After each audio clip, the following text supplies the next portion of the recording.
first speaker today is Bob Harwood, and I'm personally very excited to hear from Bob. As Deborah very poetically alluded to last night, he's a bit of a recluse, but I don't know if it's so much that he's a recluse in the way that he lives his life, because I get the sense that he gets out and he lives a nice, ordinary life, but that I know that when I've tried to look for things over the years online, it was like I could just find nothing. It was very difficult to find any way of getting hold of him, to learn anything about him. And for me, it was just this one essay in the TAP form, and it's actually in the TAP book, Beyond Mind, Beyond Death. And it was this one essay that seemed very simple, very straightforward, and very touching from someone that I knew absolutely nothing about. I had no idea who this guy was. But I just wanted to read just a little bit about this, because it sounds like many of us, he had these questions from a very young age, and it sounds like he spent his 20s kind of going the intellectual route, science, philosophy, found nothing, and then turned to Zen Buddhism and Eastern religion, maybe something of interest, but still nothing ultimately. And then he says, fortunately, some business problems put me under a lot of stress, and in an effort to acquire some peace of mind, I started doing a simple breath awareness exercise. He said, after doing the exercise for a week, I realized that when I watched my breath, I was interacting with the world differently than when I pursued abstract thought. So he increased his practice. And he said, after 5 months, I began falling into deep states of samadhi. Soon thereafter, I had my first mind-blowing enlightenment experience. It sounds like this went on for several years. And then, at the age of 55, only one question remained. I wondered how it was possible to remain in a unified state of mind following an enlightenment experience.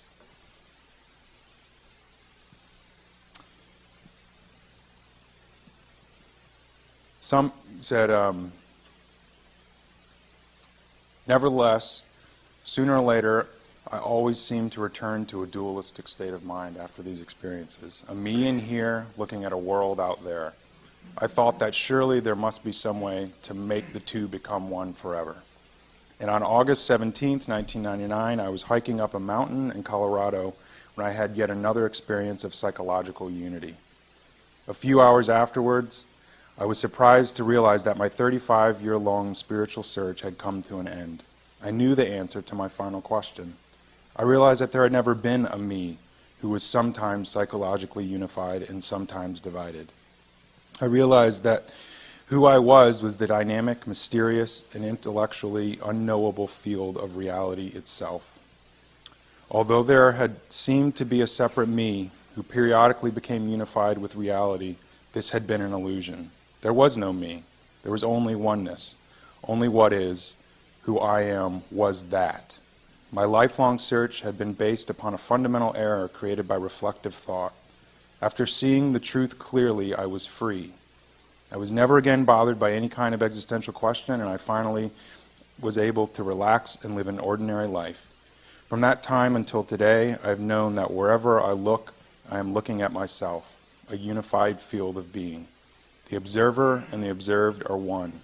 Yes, I momentarily manifest as a particular human being, but my true self is infinite, beyond space and time.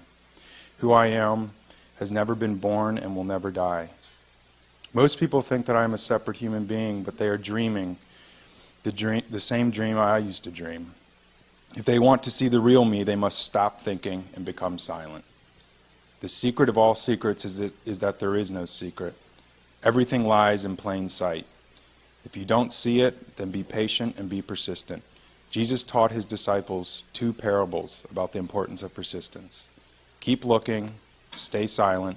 Sooner or later, the truth will appear. So, ladies and gentlemen, Bob Harwood.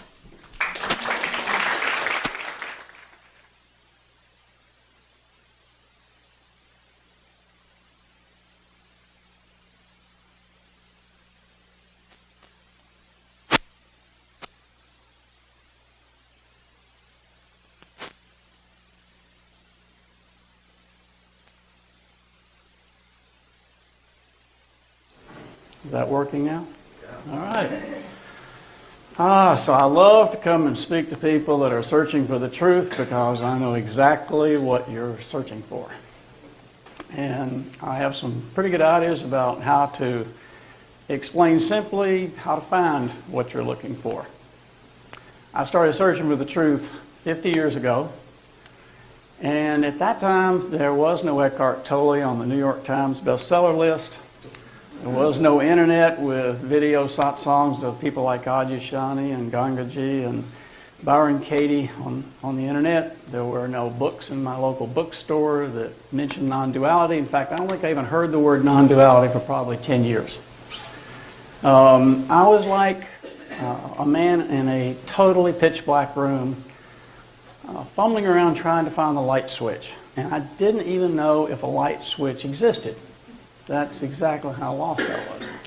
So when I started searching, most people understood a few of the questions I was asking, a few of the common questions, but the majority of people had no idea why the other questions were so important to me, or even really understood the questions. So I want to know, is there a God? Because I grew up in an extremely fundamentalist Baptist Southern tradition, and I listened for years and years to these fire and brimstone sermons where I was going to be roasted on a spit for eternity if I didn't believe X, Y, and Z. So anybody that's had that kind of upbringing, it's real important whether God exists and whether there is a heaven or hell. So that was my main question to begin with. Once I went to college and was no longer going to church, I was kind of free of that influence. But the question was still there. Then I had a little more objectivity. And so I began to ask that question, is there a God? Is there a heaven and a hell? Is there a soul? Where did I come from and where am I going?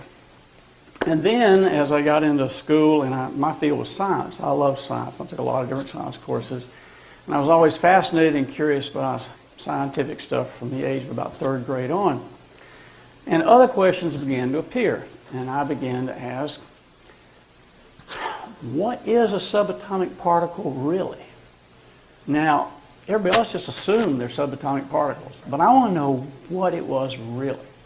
And then I began to ask, what is gravity? What is electricity? What is space and time? And nobody knew why I would even ask these questions.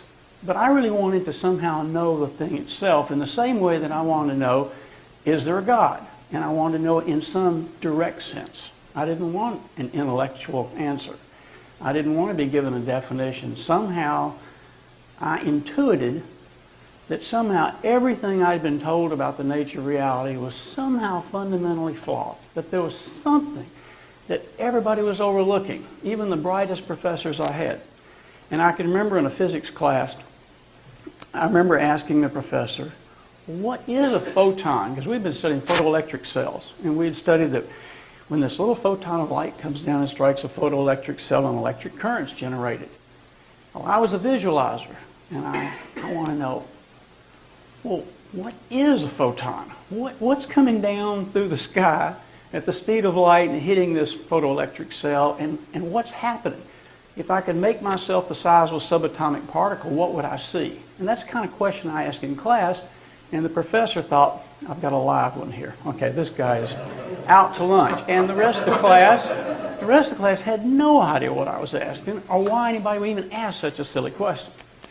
So I just had question after question after question, and they kept multiplying. So bottom line is I searched for 20 years. And after 20 years of hard searching, I never found the answer to a single existential question. And that was pretty depressing. Because by this time the list was at least 200 to 500 questions long. Because, well, I'll get into part of that story later because it's funny. I've got a funny story to tell. So I searched for 20 years, and then I stumbled onto a path to truth. And 5 months later, as Luke mentioned, I had a mind-blowing enlightenment experience, cosmic consciousness experience. And it was an experience, meaning it had a beginning and a middle and an end. And it only lasted for about 15 or 20 minutes, during which I couldn't remember my own name. Try as hard as I could. I thought, God, I ought to be able to remember my own name, but I couldn't. And that was the funniest thing in the world to me. Losing my identity I laughed like I have never laughed in my entire life. I felt so good, you just can't imagine. I felt great. I just thought, this is hysterical. I don't know who I am. And I was coherent, conscious. I was able to interact with people and tell them what to do. I was on a construction project. Had many unusual experiences during that 20 minutes. So unusual that at one point I actually sat down on a step and got this pose like Rodin's The Thinker, because I didn't want all the workmen to see this enormous ear-to-ear grin on my face, and because I felt like any moment I'm going to burst out laughing and they will think I'm totally crazy.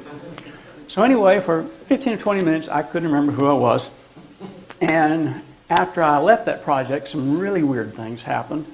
And I thought, I got to get out of here because I'm getting ready to lose touch with reality totally. And that scared me because I began to see through walls and have experiences that were bizarre.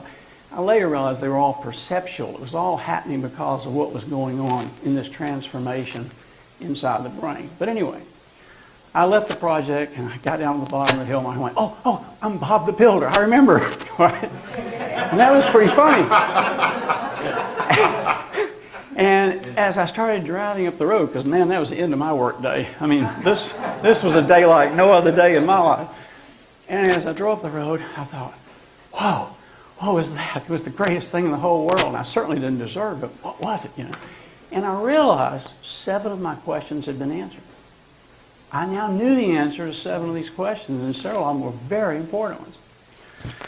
And I looked around and realized that even though I now know who I was, things hadn't totally got back to normal.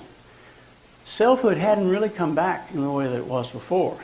And I was a little bit like Eckhart Tolle. It just didn't last several years. It lasted several days. I lived in a fantastic state for 2 or 3 days, just pure bliss. I didn't care about, the me was absent. All I cared about was other people. All I wanted to do was help. All I was just full of compassion and empathy and love and so forth.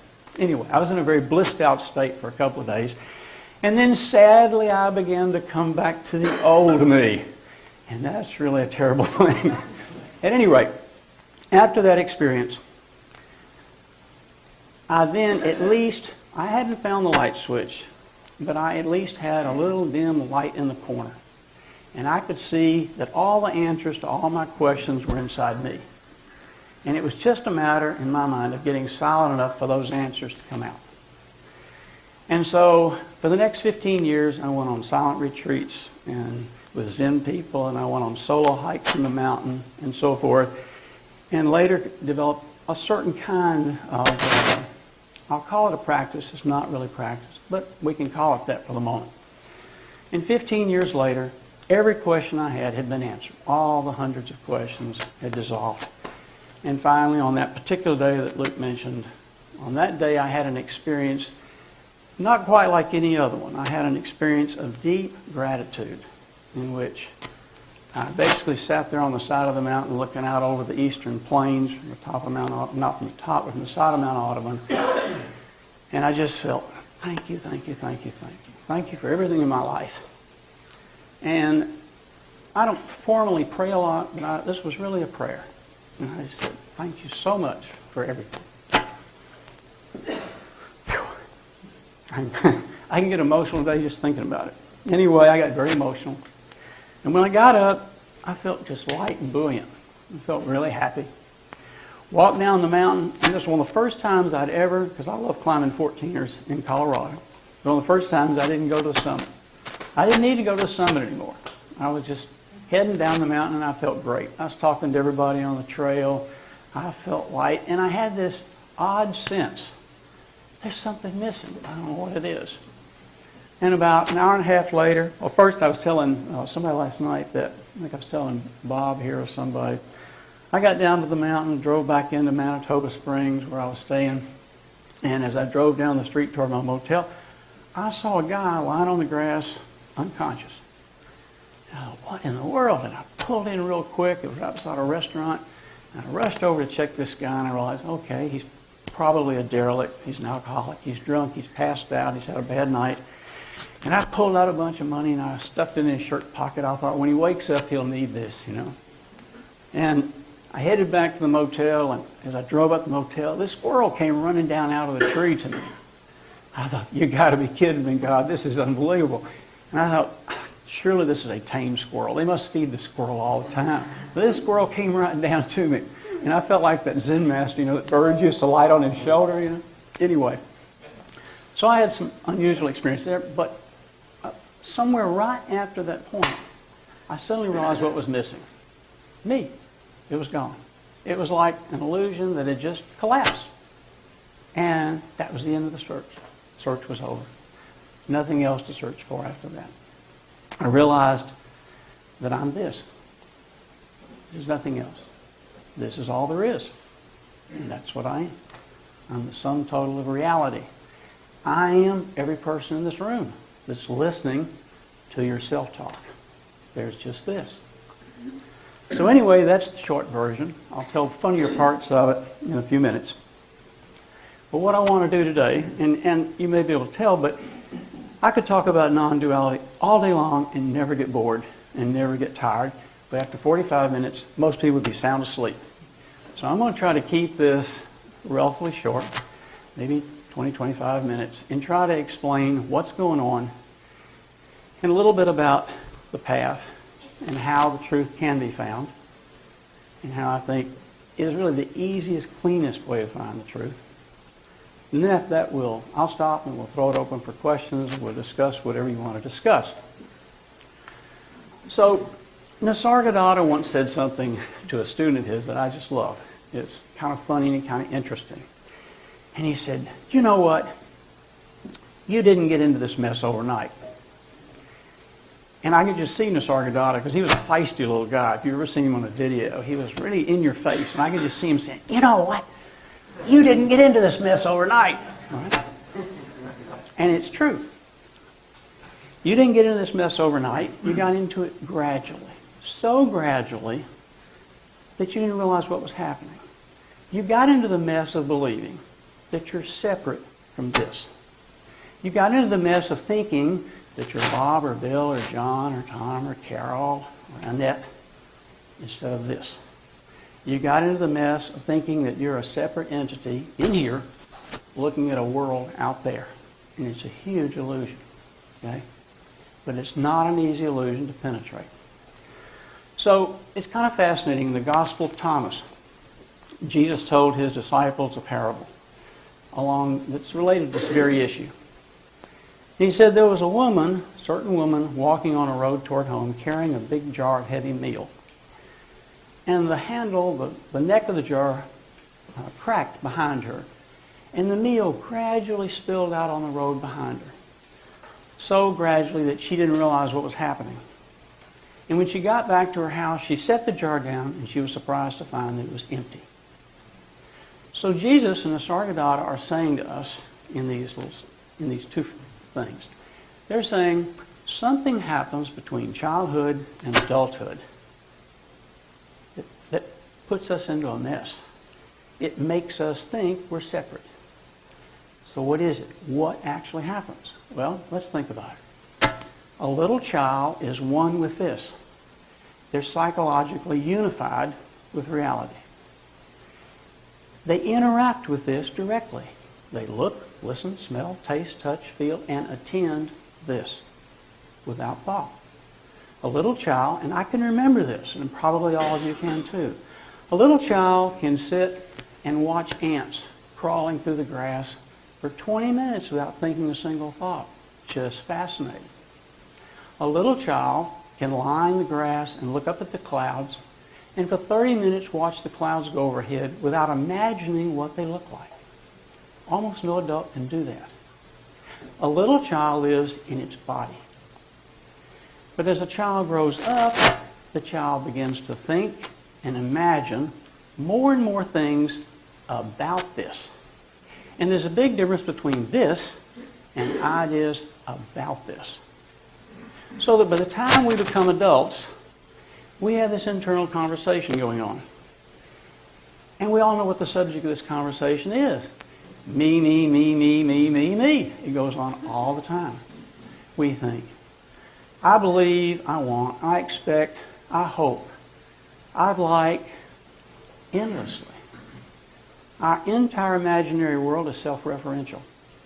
So all day long, we go around as adults reinforcing the idea that there is a me looking out at the world. And that what that does, in my mind, is create a kind of structure of thought. And although we have many structures of thought created by our thinking, this is the most fundamental structure. So it's the most profound structure of thought. It's deep. It's not on the surface. Okay? You can't go off on a 3-day retreat. Most people can't. And wake up to this. This sucker is deep.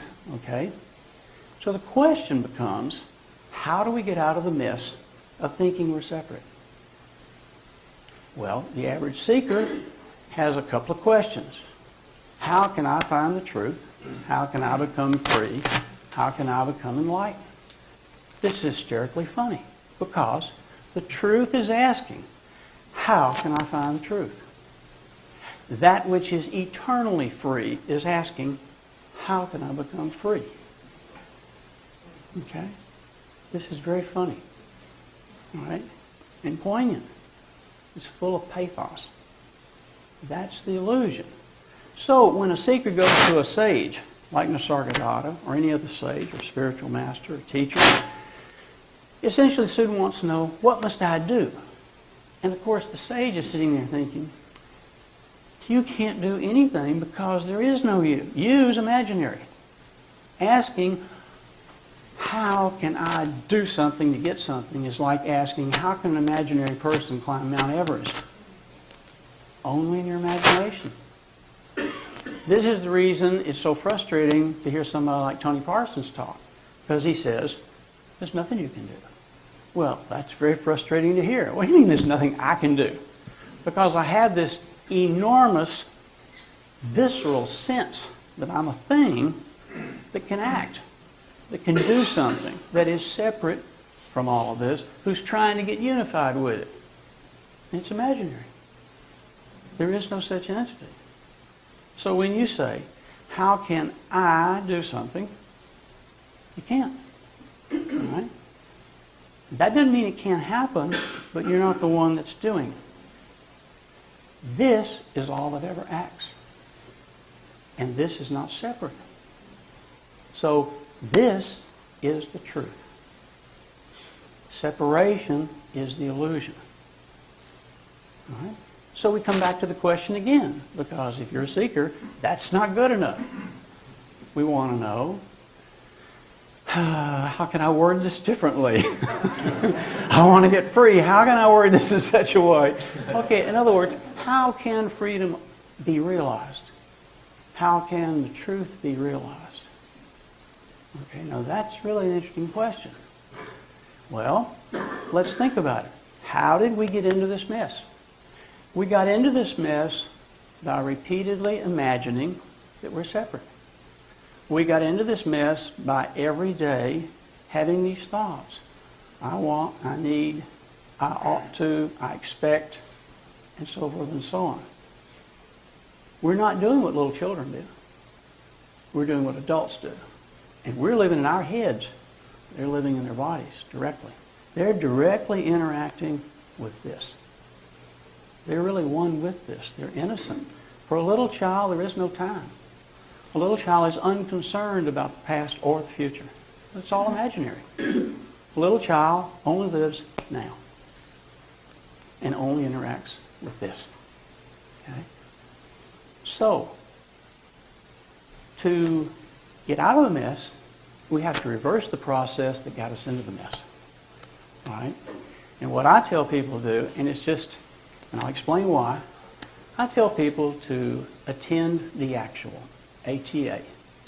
That's not technically correct, okay, because the actual includes thoughts. But what I qualified this on an internet posting the other day. I said, what I'm really telling people to do is to attend the actual minus thoughts. Because children do not practice mindfulness. Because they don't yet have the thoughts to worry about and to deal with. So They don't have to think about mindfulness. They don't have to be mindful of thoughts because the thoughts aren't yet occurring. All the self-referentiality hasn't really got revved up yet. Okay? So to reverse the process, we simply do what little children do. So what I tell folks is, shift attention away from thoughts to what you can see and hear. Because that's what little children do all day. They just look and listen, smell, taste, touch, feel, and attend. So, some people have said, well, isn't that mindfulness? Well, not quite. Here's the reason mindfulness is okay, and people wake up using mindfulness. And I'm not opposed to mindfulness for sure. I'm not opposed to anything that works. But I've met many, many people who spent years and years and years practicing mindfulness, and they still think there's somebody practicing mindfulness. They still are having thoughts like, I need to be more mindful. I haven't been mindful enough today. All right? The self-referentiality is still going on. So someone would say, well, doesn't the same thing happen with ATA, minus thoughts? I say, no, not exactly, because once you understand what I'm talking about, I'm saying when a thought occurs, like, I should be practicing more ATA, that thought is recognized and attention is shifted to what can I see or hear? No, sorry, not what can I see or hear. What can be seen or heard? All right? So, what's fascinating is, if you're a Zen student, and you've been taught to do breath awareness meditation, and you're sitting on your cushion, you're doing ATA. That's a form of ATA because you're shifting attention away from thoughts to the breathing process. Okay? That's ATA. If you're out for a woods, we've got a great place here as you walk around the lake. As you go out walking along here, if you're just looking and listening and not naming or commenting upon what you're seeing or thinking about a conversation from yesterday or fantasizing about something happening tomorrow, that's ATA, minus thoughts. Now, I fully realize that when you begin this, the mind for most people is what Zen calls monkey mind. It's frenetic. And the good news is this. If somebody as intensely intellectual as this body mind was at the age of 40 can find the truth, anybody can find the truth. All right? Because I was being driven crazy by thoughts. I'd gotten to where my mind was utterly out of control. It wasn't just monkey mind. My mind had gone way beyond monkey mind, okay? I can remember one day driving along calculating what the interest rate was costing me on some of our construction projects by the hour. I can remember driving along worrying about customers and what they thought and how could I please them and my subcontractors and the employees and how could I make everybody happy and how could I satisfy this. And oh my God, what's the debt today? And all the technical problems with all the construction projects we had going on. I mean, I had a mind that was really wacko. And that's the reason I actually started doing this little breath awareness exercise. Because I just wanted some peace of mind. I didn't do it to wake up. I had no idea it would lead to anything other than just maybe a little peace of mind. And what's funny is I had read Zen books for 10 years and I had never read a Zen book that explained what most people in Zen do. I'd never read about a meditation exercise.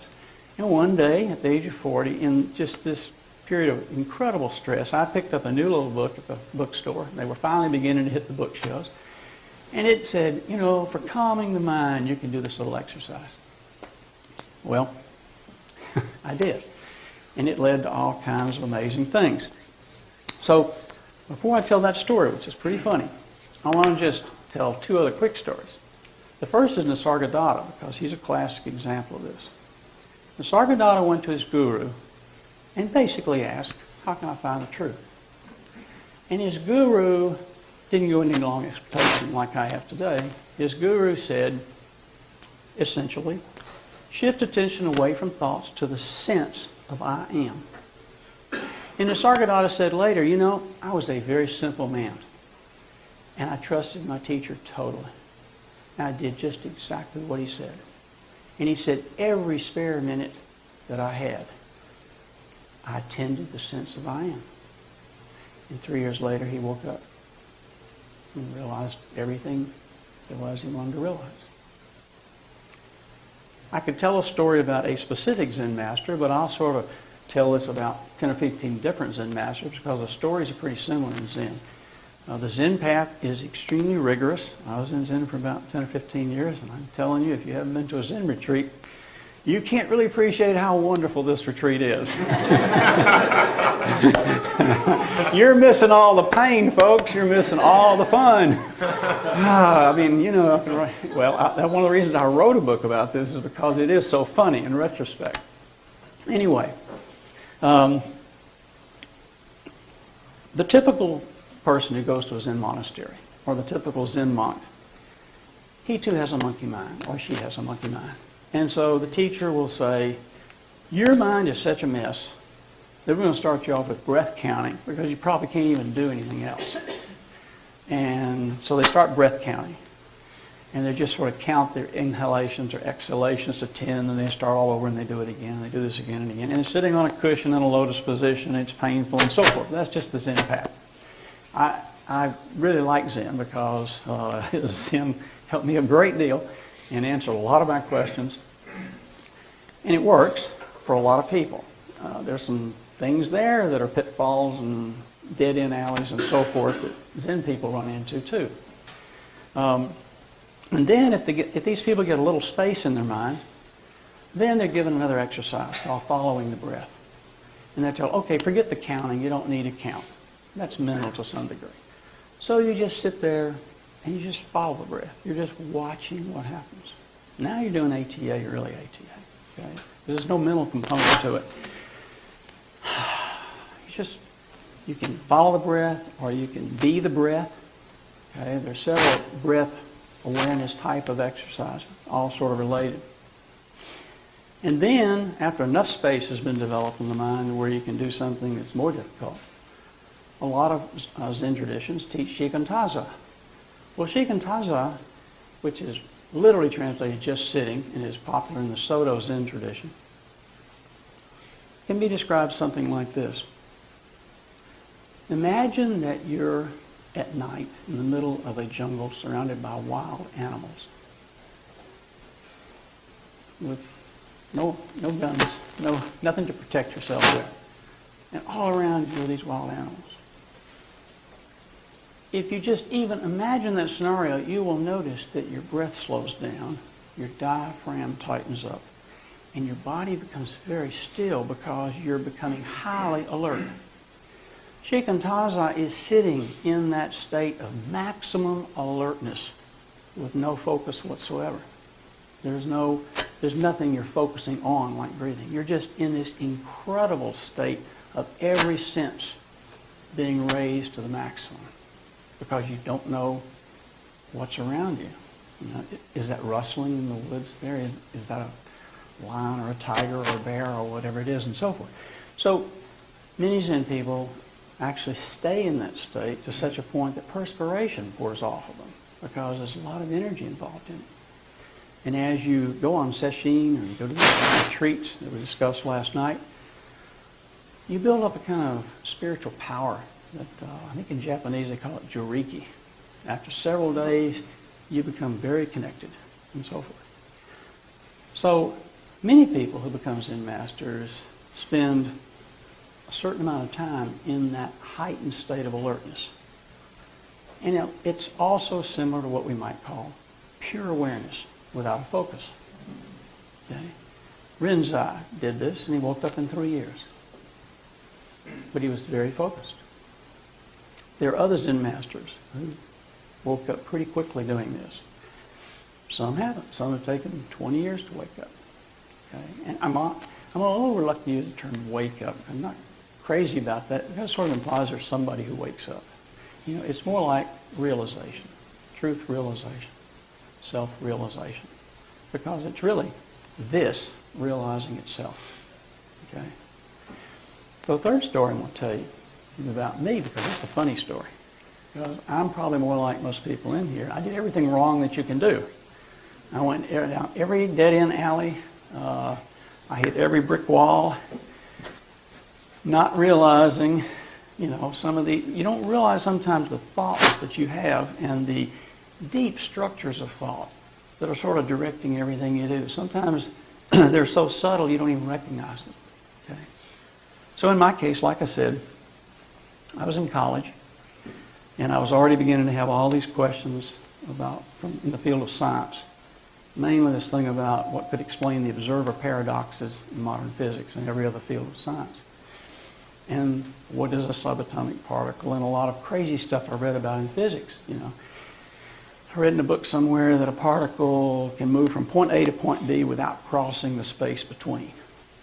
I thought, how is that possible? This doesn't compute. So I used to think about this stuff. Well, when I grew up, I was really a pretty happy kid. I had a very supportive set of parents. I had a lot of interest, and I was a science nerd. I just loved building science projects, and I was always building a telespectroscope or firing rockets off I was totally self-entertaining. So I was a really happy camper. Wasn't very reflective, kind of oblivious, And I never thought about the future. I was really like Peter Pan up until about the age of 20. And about the age of 20, I was sitting in a science laboratory. I remember the exact moment one day. I was sitting in a science laboratory looking through a microscope at microscopic fossils called foraminifera. And I'd been looking at these fossils for time, and suddenly I pushed away from there. I thought, gosh, is this what I'm going to be doing the rest of my life?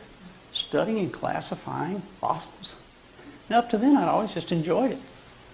But now, a certain self-reflection was beginning. I was starting to think about the future.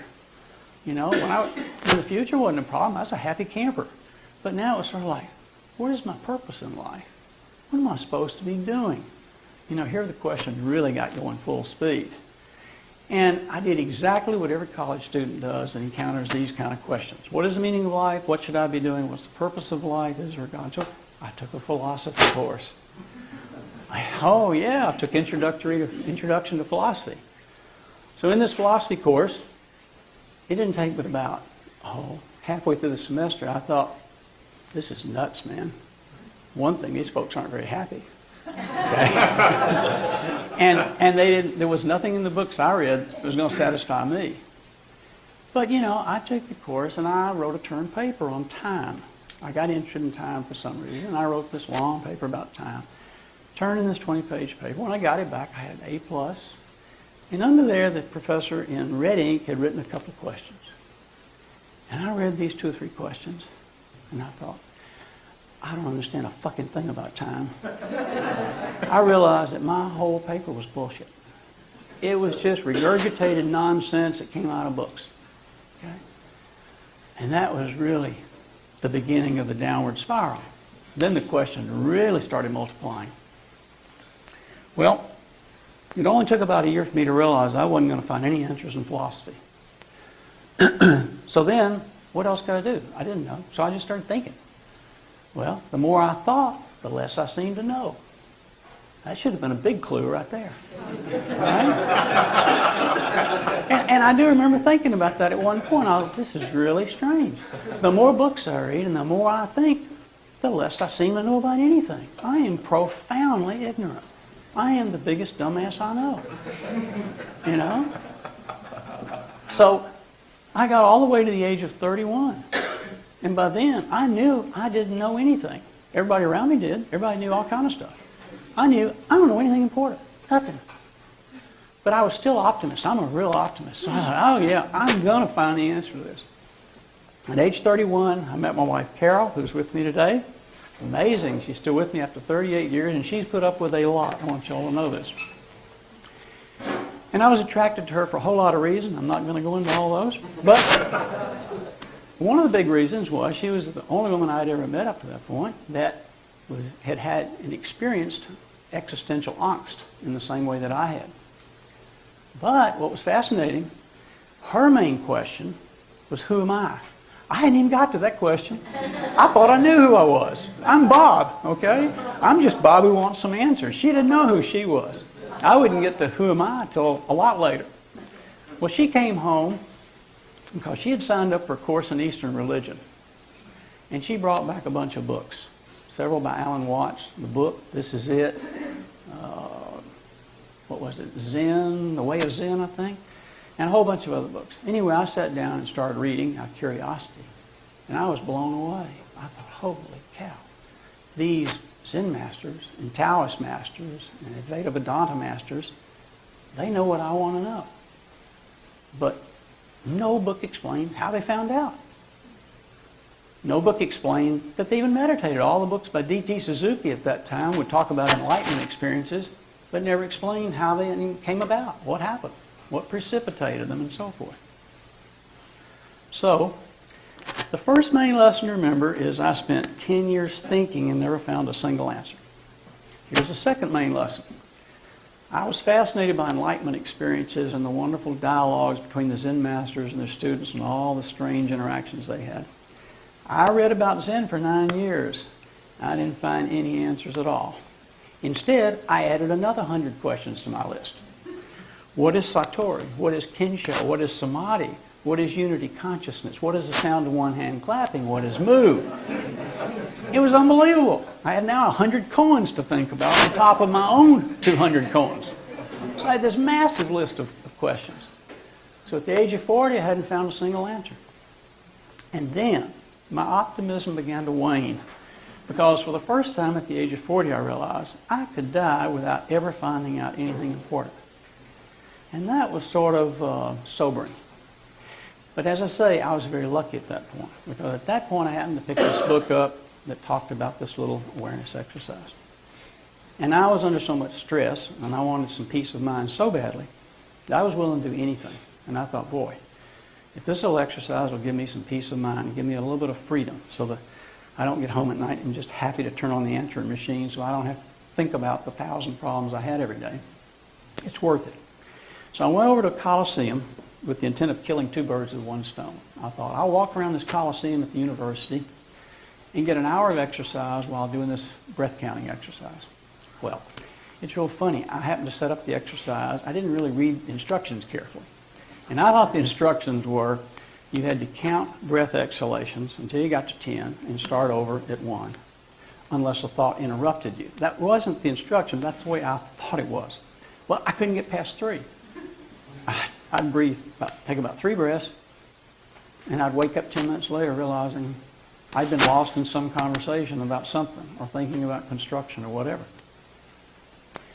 So I kept doing it, and I still couldn't get, even after 2 weeks, I couldn't get past, I think maybe I got to 4. Well, then about 2 weeks after I started this, I was driving through town one day and something really odd happened. I looked over and saw a building I had never seen before. And I thought, this is really strange. I've driven down this street hundreds of times. I've never seen that building before. And it wasn't a new building. It had been there. And I had another odd thought. I thought, gosh, could it be this strange little thing I've been doing for just 2 weeks caused me to be aware of this building? And that triggered something, my curiosity. So after that, I added an hour in the afternoon when I got off work. So now I'm walking around the Coliseum every day, counting breaths. In the afternoon, I came home, and after I got off work, I began to walk through the countryside, just looking and listening. Well, trying to look and listen, despite this incredible jabbering that the mind was doing. And I was really surprised by something. For the first time in years and years, I saw birds and squirrels. Now, this really sounds funny, but I hadn't seen a bird or a squirrel in years and years and years, and I thought they'd all been killed off by hunters. So, this will give you some indication of how in my head I was, okay? I had not seen the world in years. I had only been looking inside, okay? So I was really surprised. I came home quite excited. I told Carol, there are birds and squirrels out there. You know, they're still there. They didn't go anywhere, but I did, okay? So now I'm walking every afternoon for an hour. And I'm doing this thing at lunch for an hour. Then I began to sit down at night in the middle of the living room, much to my wife and child's dismay, and want total silence while I did breath awareness exercise, okay? And began to do following the breath and so forth. And they still talk about what it was like to tiptoe through the house, trying not to disturb Bob, who's sitting on his cushion in the middle of the living room, okay? An intense Seeker is tough to live with. And that's why she deserves a great deal of credit for still being here today. So anyway, I'm now doing this stuff 3 hours a day. And after a while, I thought, this is really crazy. You know, I'm a contractor. I've got employees and subcontractors and I'm building houses. Man, 3 hours a day, I'm sitting around here watching and listening and watching my breath. You know, it just seemed kind of silly, but I kept doing it. 5 months later, after I began, one night I sat down and I fell into samadhi for the first time. I didn't know what it was, but I fell into this deep state in which I disappeared. And I was in it for maybe an hour. Pure awareness, no thought. And I came out of that state and I thought, whoa, what in the world was that? And anybody that's experienced samadhi knows there's a lot of somatic phenomena that go along with it. The body almost feels like it becomes encased in a block of ice when you come out of samadhi. And you only come out when thoughts begin. You know, one thought can go by, but if 2 or 3 thoughts come out, you begin to come out of that state. And it's almost like a block of ice unthawing. You know, the head, you know, you turn your head, everything's in slow motion as you come out of that state. And I was like really amazed by that. I thought, whoa, I don't know what that was. That was far out. Next night I sat down, same thing happened again. Next night, same thing again. This time really deep, long time. I don't even know how many hours I was in it. So I got up the next morning and I thought, wow, you know, I should be dead tired this morning. I have a lot of energy. I went to work, man, bursting with energy. Now, this is crazy. I only got a few hours sleep. I was in this crazy state of samadhi last night and so forth. And I was talking to a business associate in his office at 10 o'clock when the phone rang. And when the phone rang, reality began to disintegrate. Everything began to come alive and come apart. And I had one of these classic Kensho experiences. We call them on one of the spiritual websites woo-woo experiences. All right? People get very attached to woo-woo experiences because they feel great. All right? Selfhood disappears and it's like, oh, this is bliss. It's sort of like Eckhart Tolle on the park bench for 2 years. You know, who wouldn't want to be in that state of bliss for 2 years? So I had this mind-blowing enlightenment experience, and I had these various realizations and so forth. And after that was over, and I came back to quote, quote, real normal, the me was back again. Then I realized, gosh, all these answers I'm looking for have got to be inside here. All I need is some silence. So I became a religious fanatic. I went around telling everybody I knew, you need to be meditating all the time, because if you do, you can't believe what's going to happen. Of course, it didn't happen to a lot of people. Well, I heard about a Zen group in Kentucky. And I went up for my first silent Zen retreat. And that was an experience. Anybody who's never done it before, you ought to do it one time. Just appreciate what Zen folks go through. Okay? After the second day, I was in agony. You know, you start off with 108 prostrations in the morning, so your legs are rubber from the rest of the day on, if you haven't been doing that sort of thing. And you meditate from 4:30 in the morning till breakfast, and you get a little bit of short break to kind of get cleaned up after breakfast, and you meditate for another 2 or 3 hours, and you eat lunch. You get a little break, and you meditate all afternoon, you know, sitting in a lotus position with your legs dying and your back hurting and so forth. And you eat supper, and you come back, and you meditate for another 2 or 3 hours, and finally, you know, at 9:30 at night, you chant the Heart Sutra. And the next morning, you get up and start all over again. It's really an experience. But amazingly, on this retreat, on the second night, I had another mind-blowing experience. I had another big realization. And I had some real interesting experiences. I had an interaction with the teacher that was far out. I got knocked out in the first round. But it was amazing. And after that, I thought, oh man, waking up's going to be a cinch. All I got to do is go on a couple more retreats. And being naturally competitive, I'd been a competitive gymnast in college, and of course I was very competitive at everything I did. I thought, I'd read that Rinzai woke up 3 years. I thought, I can beat that. You know, I can do it in 2 years. I can set a world record. I just need another retreat or two. So I went to more retreats. And I had a few interesting, lightweight sort of things happen. And no big cataclysmic things. No problem, I'm an optimist. You know, the next retreat will do it. 3 years later, I realized I wasn't going to beat Rinzai's record. But I thought, no problem. It took the Buddha 6 years to wake up. I can beat the Buddha. Nothing, this eye was going strong, man. It was like, no problem.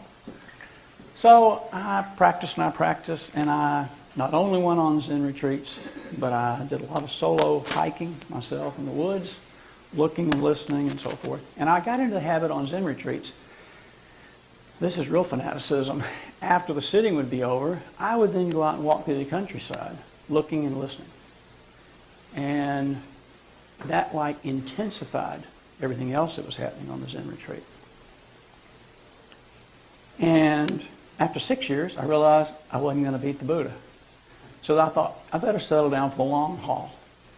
Now what's really fascinating here, I had a fantasy that was very powerful that a lot of seekers have. I had this fantasy. If I could just go away to the mountaintop and sit in meditation long enough, I could wake up and be free and become a world teacher. All right? It was very powerful. So I would be doing things in construction. And a lot of times I'd be thinking about that fantasy. Well, if I didn't have to be doing this, I could be off on a mountaintop somewhere. One day I was pouring concrete, and I had a breakthrough that's very helpful. I told this to a lot of people, and a lot of people have found this helpful. I was pouring concrete, and it was a hot day, and we were taking a break. And I was leaning up in the shade of the concrete truck, getting ready to finish pouring the concrete with a crew. And I had that thought, just like before. I thought, oh man, if I didn't have to be doing this stupid construction work, pouring this concrete, I could be off on a mountaintop getting enlightened. And all of a sudden I saw that thought. And I saw how the thought separated me from what is. And I asked myself a deceptively simple question. It's really powerful. I asked myself, what must I be doing this moment? Not tomorrow, not next week, not 5 minutes, right now. And the answer was crystal clear. I had to be pouring concrete. That was a big realization. But the thought was so powerful. That fantasy was so strong. Because, the Buddha had run off and left his family. And I used to think about that a lot. And I thought, yeah, but I love my family. I don't want to run away and leave my family. I just want to go long enough to get enlightened. Then I'll come back. Okay. So about a week later, I was down getting a building permit in town. And I was sitting there, and it was one of those bureaucratic things. And I was sitting there waiting for somebody to do something. Well, if I didn't have to be sitting here in this line waiting for this person to do this, I could be up. I thought, what must I be doing this morning? Sitting right here waiting to get this building permit. If you're in a traffic jam and you think, I should be doing something else. What do you got to be doing this moment? Stuck in a traffic jam. That question will bring you back to now. Because you always know what you must be doing now. Now, I'm going to ask you right now, what must you be doing right this moment? What? Listening to you. Listening to me. What must I be doing this moment? Standing up here talking. There's no doubt. You know. So anytime you say to yourself, I never know what to do, that's nonsense. You always know what to do. And you're always doing it. Because whatever you're doing is exactly what you have to be doing. That's the way this manifests. Okay? So, after I realized I wasn't going to beat the Buddha at this, and I'd sort of settled in for the long haul, I went down many different dead ends and pitfalls and pathways. At one point, I got very attached to the idea, well, looking back, it was the samadhi that triggered that first experience. If I could just get into samadhi heavily, day after day after day, that would do it. And I began to work on getting into samadhi. I did. I began to sit down and meditate and focus so strongly that I got into samadhi. Still didn't help. I went to see a Zen master about it. And I told him my theory. And he said, samadhi doesn't have a damn thing to do with waking up. Oh, crap. Another dead end. What can I do now? Because that's the question. You're so convinced there's someone in here that can do something, you'll try anything. Do I need to go to Timbuktu? I'm on the next plane. What have I got to do? I'll do anything. I just want to know the truth. So, I gave up on samadhi. I began to develop a certain trust and confidence in the fact that if I just simply looked and listened, because by this time I'd analyzed what was going on a lot. And I began to realize, little children just look and listen. They interact directly with the world. So when I'm doing that, I'm reversing the process that, quote, got me into this mess. And that's what I did. And there was a period there for a couple of years. Several people here have talked about what we call a dry period. Doesn't seem like anything's happening. And last night it was said perfectly. There are periods of time when nothing seems to be happening. Believe me, something's happening. It's subterranean. Something's going on. If you want to know the truth, it means that this wants to know the truth. Because who you think you are doesn't exist. Who you think you are is imaginary. This is not imaginary. And this does whatever it does. So you're here because this wants to wake up in you. That's the reason you're here. You wouldn't have come from California, Australia, Texas, all over if this didn't want to know the truth. So in my case, I simply continued to go. I quit going on Zen retreats. I lost interest in that because I had realized I don't need to sit on a meditation cushion. One thing, it's not that comfortable. And I realized that what I'm calling ATA minus thoughts can be done anytime, anywhere. It's not special. I can be driving down the road in my truck and just looking and listening. What do I hear? Oh, the wind going by. Totally talks about this in some of his stuff. What do I see? Look out the window. See, it's like when I drive down the highway today, it's really fascinating. I just see tons of animals.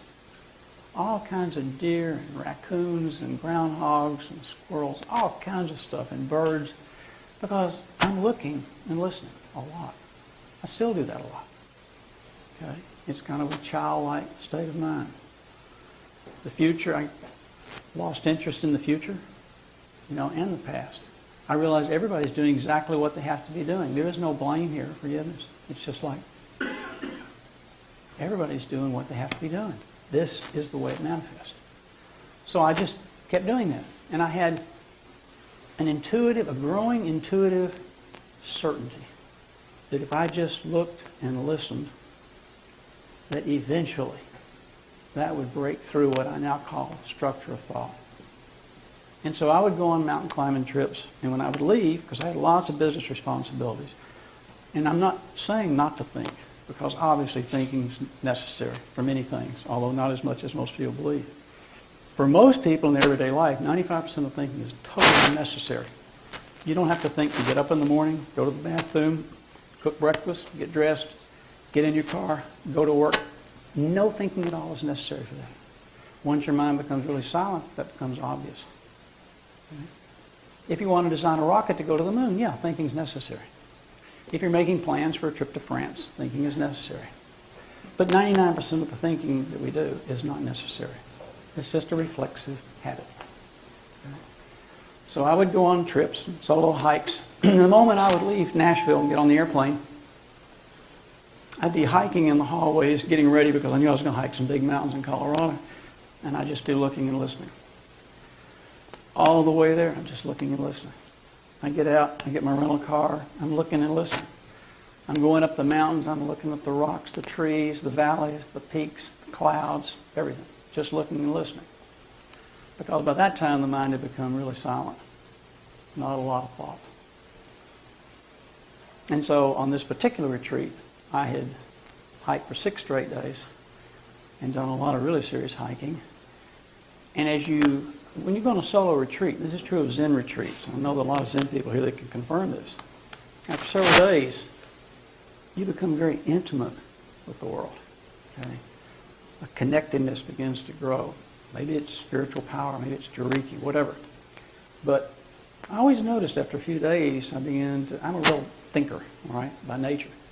But I began to get emotional. Everything began to really affect me emotionally. And pretty soon I'm sort of talking to the animals and the trees. And I'm like really connected. And I had some really interesting experiences on the 6th day.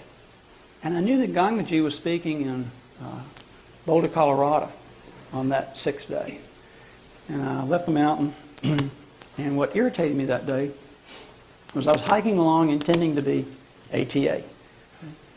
But I found that my mind was wanting to tell the story. He was like organizing the story in order to tell other people who might be at the Gangaji retreat about it. And so I got to the retreat, met some really fascinating people, and went in. There were about 300 people. And I walked in with this intuitive certainty. She'll call on me. And I'm going to get to say, I recognize you. Because that's how connected I was. And she called on the first person. Never even looked where I was. I had my hand up with this giant grin on my face from ear to ear. She said, call on me. She called on the second person, had a long interaction. And I'm way at the back of the room because I didn't even think I need to be up front. I thought, she can't help but call on me. She called on a third person, never looked anywhere back toward the back of the room. Oh, well, maybe I was wrong again. Then she said, you, come up here. I went, oh, yeah, I did. I went up there and I sort of told my story. And I said, basically, it's so good to see you. It's like self-recognition. And after that, I met several folks there at the retreat, and it was just pure love. I had a great time, stayed out late. The next day I hiked up Mount Audubon, and that afternoon, who I thought I was realized not to be who I was. So there's only this. It imagines that it's separate. But it can wake up from separateness. It can realize that this is all there is. Eternal, infinite, at peace, whole. So I tell people, try it. You know, try when you go walk in the woods. Just look and listen. Taste, feel, touch. Be like a little child. Live in the now.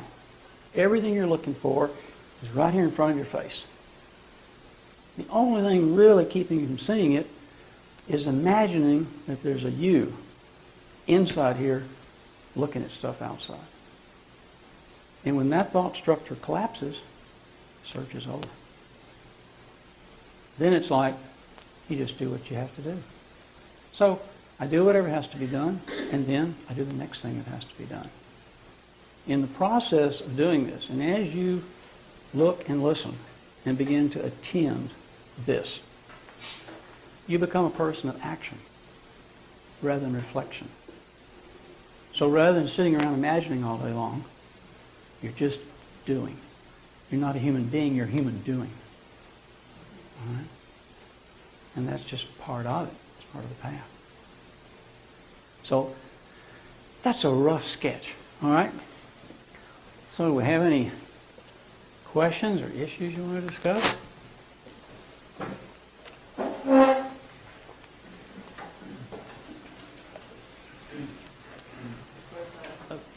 Is it on? Of course, I loved what you said. It was marvelous. And I also really love your poetry. And I don't know if you have any of your poetry memorized, but I would love to hear one. And also, I'd like to know where do you think that your poetry comes from? This is all there is. This writes poetry. This reads poetry. Everything that happens is an interaction within this. It's like an undulation of beingness. Because it's only this. So a lot of people who write spiritual poetry sit down and all of a sudden the words just flow. And that's true. We have a lot of writers here, as a matter of fact. I didn't realize how many till last night. We have a lot of writers, and anybody who writes a lot, and I love to write. You know that the words just flow. Sometimes just extraordinarily. You know. Of course, later, as you write more and more, there's a craft to it. There's lots of stuff to learn. And you want to find just the right way of saying something. And how that happens is really mysterious. But unfortunately, I don't have the poetry memorized. In fact, last night, when that poem was read, I hadn't heard it in years. And I was really surprised because, you know, you throw stuff out there on the internet sometimes, or write something, and sometimes you forget all about it. I love that poetry and poem, and there's several others like that I like. But I don't have them memorized, I'm sorry. Can you speak a little bit to suffering?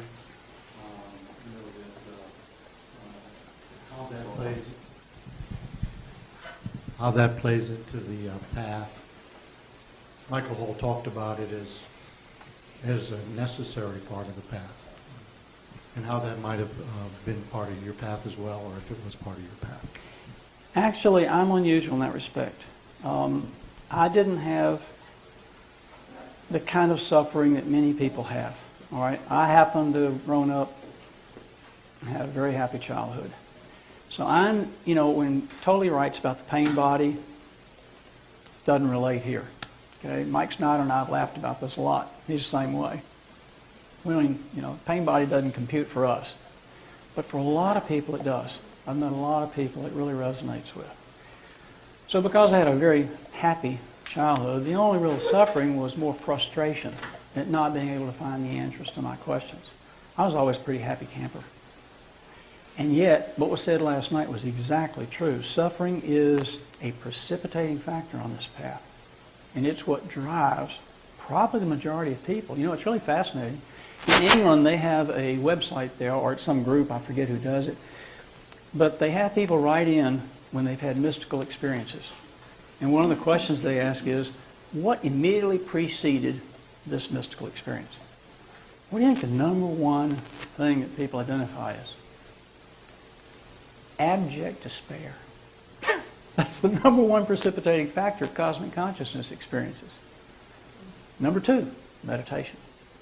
Number 3, being alone in nature. To give you some perspective, sex is 22 on the list. And more women report that than men. Okay? But that's really fascinating. Yes, suffering, it was said perfectly last night. Suffering is a major factor on this path. And I have never seen, and my wife would agree with this, we've never seen such suffering as on Zen retreats. You've got the physical pain, you've got the mental pain, plus anything else you're bringing to it. So it certainly is a major factor for an awful lot of people. But it's not a general rule, because there are a lot of people that, on the internet, it's interesting reading what other people say on some of these forums, because I was mainly driven by curiosity.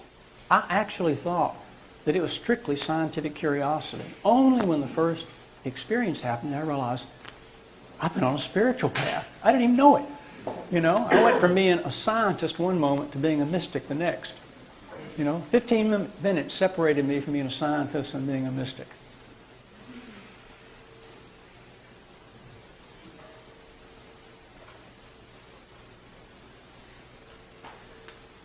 Okay. All right. Got a question? I know I'm in big trouble. I have just arranged my life to go to the mountaintop. I've just arranged my life so I could go to the mountaintop. Left my job, my kids have gone, and I'm leaving my house. And I have no idea what to do with every second. You don't have to think about it. Right now you know what to do, because what is it you must be doing right now? But when I'm in the car, I have to decide which way to go. No, right now. What must you be doing? It's easy right now. All right. It will be easy every moment hereafter, as long as you just simply stay in that frame of mind. What must I be doing this moment? You're not in the same situation I was in, and you're not in the same situation the Buddha was in. The Buddha grew up in an Indian culture where he probably had an arranged marriage. He probably didn't have the same kind of happy marriage I had. At least it was pretty happy until I got into Zen. It's a different situation. What I had to realize that day pouring concrete is my path isn't out on a mountaintop. My path is right through the middle of pouring concrete. That was quite an interesting realization. Well, now that I've kind of set it up where I've got everything's perfect, I realize I should probably be back at my job and pouring concrete or... No, your situation's different. You may very well have the freedom to go to the mountain. In other words, that's cool. If I have to go with me. Yes, that's the issue right there. That's what we're talking about when we say you're in a mess, all right? Yeah, no matter where you go, you got to take me with you, right? Yeah, if you could leave me here, you got no problems. I mean, that could really be fun. He is not nice to me. That's right. And me is often not nice to me. And last night, I just thought we had some eloquent words spoken about that. Because it's amazing how much people beat themselves up. You know, fortunately, I was sort of one of those do-it kind of guys. You know, it was like 100 miles an hour. My wife always says, you're 100 miles an hour whether you're going in the right or the wrong direction. That's true. I can be going the wrong direction, but man, I'm going 100 miles an hour, okay? But many people check themselves. They're constantly double-checking the mind. It's like the superego is checking on the ego, you know? It's like constantly second-guessing what you're doing, all right? It's just a habit. You can get free of that. Also, I listened to a teacher just last night where she said something about make it not all about you. When it's all about you, and this is all about me. So there's kind of a paradox where it's leading. You don't have to pay attention to anybody, just listen to yourself. It's no fun. This is the authority. Okay? It doesn't make a mistake. It does what it does. You know, people will say, well, I made a mistake. No, you didn't make a mistake. This was pointed out last night in the talk so well. You know, it only seems to be a mistake in looking back. At the time, it wasn't a mistake. My wife and I laugh about this all the time. We've done all kind of construction projects that seemed totally logical at the time. We think, and later we think, what were we thinking? You know, sometimes afterwards you look back and you think, boy, that was a dumb thing to do. But at the time, it wasn't done. At the time, you're doing the best you can. You're always doing the best you can. And that's why you can forgive everybody, because everybody's doing the best they can. Almost everybody's under the illusion of me. I can't help it. That's just the way reality's structured. Fortunately, I think, like Tolley, I do believe that we're on the verge of having some major waking up, because, my God, 50 years ago, nobody was awake except maybe out on the West Coast. There might have been a few out there, that rent us in or whatever. But today, people everywhere are waking up. It's really amazing and exciting. And being an optimist, I'm sure that everybody's going to wake up. Yeah, I actually started a church at one point called the Very Center. Think about that. And it was to encourage meditation. And when I had to get it approved by the IRS, I didn't know that's a complicated process. They don't mind Baptist and Methodist being approved, but it's hard to make a new church meet the requirements of a 501(c)(3). And I just sent in some paperwork, but how kind of questions? Oh no, they sent me back a questionnaire. And I didn't know what some of the questions meant. Who is going to perform the sacerdotal functions of the church? I didn't know what a sacerdotal function was at that point. Well, I proceeded with trying to get recognized as a church because I thought, if the Baptists can have a church and preach their fire and brimstone, why can't I have a church that teaches meditation and, so forth. So anyway, I interacted with the IRS for quite a while, and they said, we will recognize you as a religious educational organization. And I thought, no, if the Baptists can have a church, why shouldn't we? Why shouldn't we be able to get together and so forth? Well, I finally realized at a certain point. At first, I was sort of flippant with these guys. And then I realized, don't be flippant with the IRS, okay? They don't have a big sense of humor, okay? And they let me know that if I continued with this application, it was almost surely going to be denied. And once it was denied, it was really going to be hard to appeal and go forward. I said, okay, I withdraw the damn thing. Send it back to me. And then I went to work and I did some study and I wrote up a 200-page application that explained everything. How I was going to train the teachers, who was going to be authorized, who could join, so forth and so on. All this crap that I had to do for the artists. Who was going to perform the sacerdotal functions, me temporarily. What kind of robes we were going to wear, everything. And I sent this crazy document off to the IRS. And this guy calls me back up. He said, Mr. Harwood, he said, we've thoroughly reviewed your application, and we really only have one problem. You stated here that you would not mind if anybody belonging to any other church comes to your church. I said, yeah, that's right. I said, I don't see any problem with that. He said, well, most churches do. There seems to be a rule of exclusivity that identifies a church as a church. And I thought about that a minute or two, and I was thinking about what might be the result of what I was going to say here.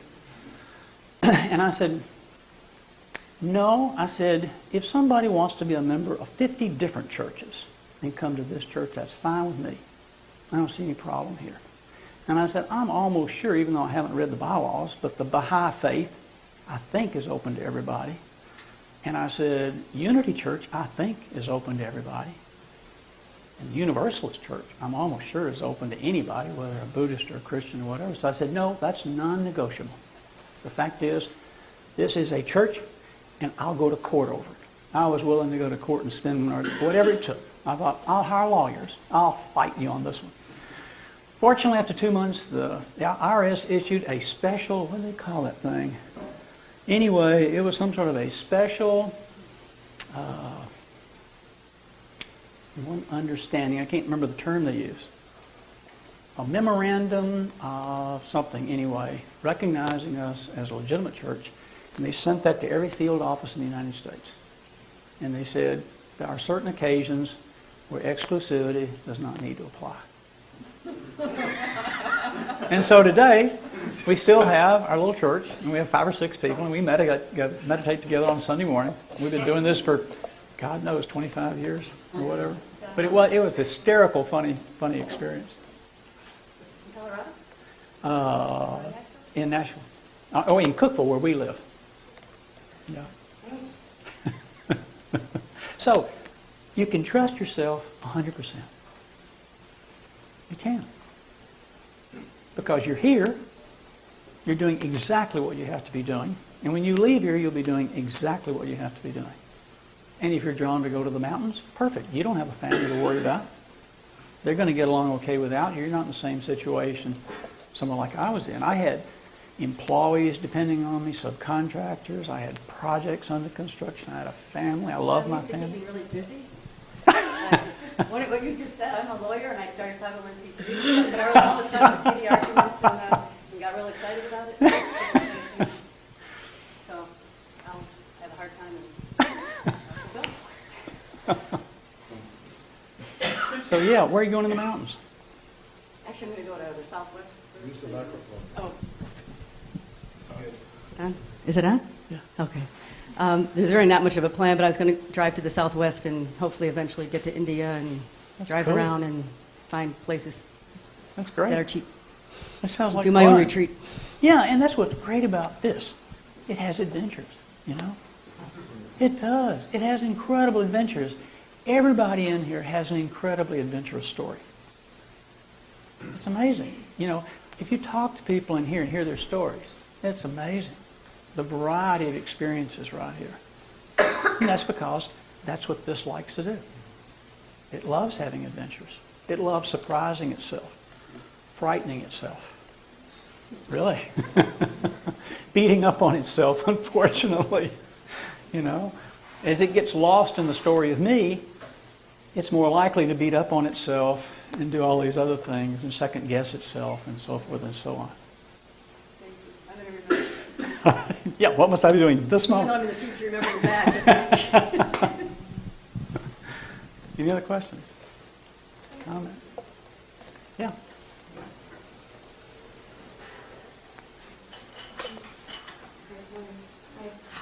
Is it more common than not to be confused by the elation of awakening? Confused by the what? The elation of awakening? Yeah, that's a real good point. In fact, that's the biggest single stumbling block that you run into in this path. You meet people who've had an experience, because most people here have had some kind of experience, just like what was pointed out last night. And especially if you have one of these experiences very euphoric. It's like, oh boy, I want more of that. That's great. Now, you know, being a scientist, I've got a theory about what's going on there. You know, as we get into the mind and we sort of build up these mind structures, which are really false, you know, none of what we think is true. You know, they're just beliefs and so forth. So when we have one of these real deep experiences, all that gets shattered. And probably, and this is the way, I mean, it felt like to me the first time this happened, it felt like I had, in space age terms, suddenly tuned into a downlink to God. And there was this massive transformation of information that just poured through the body. Boy, the body lit up like a light bulb. And it's like whatever this was a wave that came through and just reorganized everything. I had thoughts after that unlike anything I'd ever had before. A completely different understanding than I'd ever had before. For one thing, I realized this is alive. The whole damn thing's alive. You know, I always pictured the universe as a dead, inanimate place. And one of my questions was, how could human beings have appeared in an inanimate world, in an inanimate universe, where it's nothing but dead gas and rock? Well, the first experience, I realized, it ain't dead. The whole thing's alive, and it's all connected. It's unified. Well, that tremendous amount of other people have written about it better than this. But I think in Buck's book, Cosmic Consciousness, he does a good job when he explains what happened to him when he had this big experience in London in 1899. It's like some cosmic library suddenly plugged into your brain and downloaded this massive amount of truth. It just wipes out everything that was there before and reorganizes it. Because the day after this happened, I was driving to Nashville with a guy from Japan. And we got into some kind of a conversation about existential stuff. And I was saying stuff to him that I knew was as true as it could be put into words, but it was unlike anything I'd ever thought before. And I thought, far out, man. This all got reorganized, you know. This whole stuff I've accumulated all these years, it's not the same anymore. You know, I'm not nearly the same person I was yesterday. So what happens is, I think, when that kind of an experience happens, it releases a lot of endorphins probably. It releases a lot of stuff that makes you feel so good. You can't believe it. And like I say, I laugh nonstop practically through the whole thing. And laugh for days afterwards. And I alternate between laughing and crying. The poignancy of it was overpowering. You know, because everywhere I looked, I was looking at myself. And that was just in the initial experience. So a lot of people laugh and cry as a result of this. But because these endorphins are released, I mean, I had once had surgery. I wrote this in my book, telling the story. And I had been given, I think it was Demerol. And Demerol was great. I felt great. Man, this was like 1,000 times more than Demerol. This was like I'd been injected with every good drug in the world. I didn't know it was possible for a human to feel that good. So when something like that happens, boy, you want it again. It's like, give me some more of that drug, you know? And that is a real stumbling block, because then everybody goes off thinking that's what's got to happen next. That's the model. The mind seizes on that experience and says, I want another experience like that. Okay? And here's a real important point. I think I already mentioned it, but I want to really make it clear. There is a big difference between experiences and realizations. All experiences have a beginning and a middle and an end. A realization is instant. So you can have an experience and it may trigger one or more realizations. All right? But all experiences have a beginning and an ending. Okay? This has no end. And when this is realized, you're in infinity then. There's only this. And there's no more starting and stopping. There's no more, oh, there for a while I had an experience where I wasn't there. Once you see this, that's all there is. You know, it's just like it was described last night. Mysteriously, the me vanishes. What is realized actually is an absence. In other words, it's not that you discover who you are. That's the mind kind of understands, because once the self disappears, then what are you left with? This. And this is how it manifests. Talking to you on a Saturday morning. And whatever you're doing is how it manifests. So yeah, that is the major thing that people come to spiritual teachers asking about. How can I re-trigger that wonderful experience I had 5 years ago? You know, how can I get that back? What you're looking for is not an experience.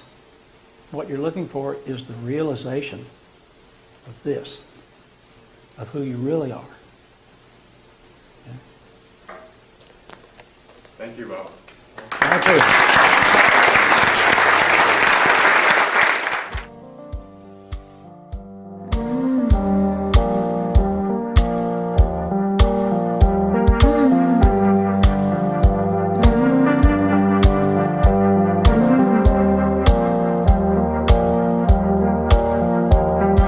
Mountain of pearls to soothe the soul, gold and silver and silk to cover the